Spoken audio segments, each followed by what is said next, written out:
प्रभू श्रीरामांविषयी जे आक्षेपार्ह वक्तव्य एका तरुणीने केलं होतं, त्यामुळे संपूर्ण महाराष्ट्रातच नाही तर संपूर्ण देशामध्ये संतापजनक असं वातावरण निर्माण झालं होतं।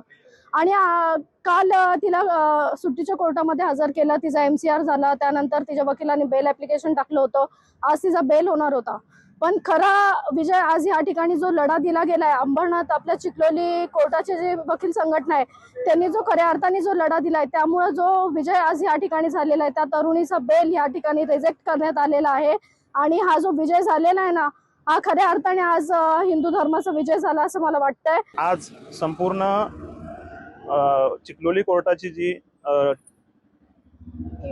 वकील संघटना आहे, त्या वकील संघटनेच्या सर्वच वकिलांनी बाजू मांडून धरली आणि आरोपीला जर का सोडण्यात आलं तर वातावरण बिघडू शकतं आणि ते जज साहेबांना सर्व विषय पटवून दिले आणि त्यामुळे जज साहेबांनी तिची बेल फेटाळली आहे।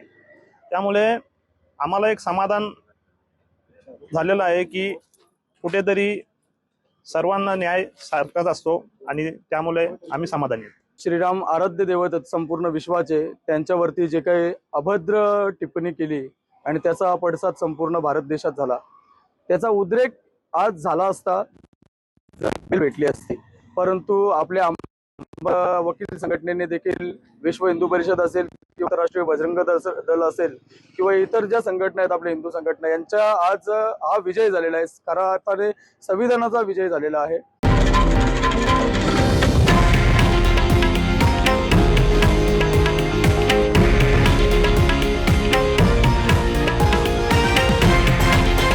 हे आहे देशातील नंबर 1 न्यूज नेटवर्क आणि आपण पाहत आहात TV9 मराठी, एकमेव।